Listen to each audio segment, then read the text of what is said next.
Hello friends, amigo and amiga. Ngayon lang po ako nakakita ng international airport na super ganda.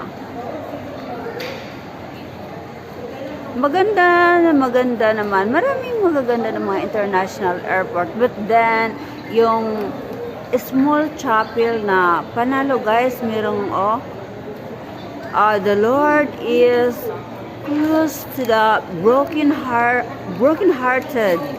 So, isa na ako doon, guys. Natamaan ako. Wow, ha? Oh, ayan, guys. Oh, pwede din magnilay-nilay dito, no? So, sa taas naman, guys, meron tayong, massage electric chair na 100 peso. Pwede ka nang makapag,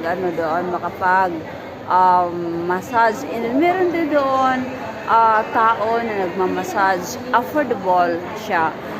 Dito lang po yung sa Terminal 3 Naiya. So, here in Philippines, of course, no? So, ayan, dito, free wifi, guys. Free wifi, guys. Ayan, guys, no? Ayan. Tapos, merong, dyan, yung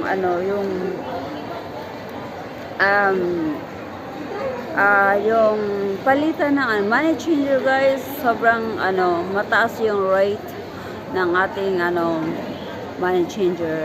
Tapos yun, yan. Masasarap ang pagkain.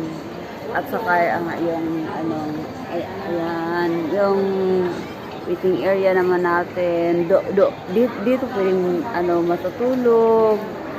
Free, freedom. Meron tayong freedom dito, guys. So, ayun, dito si, Eden Sapa, ang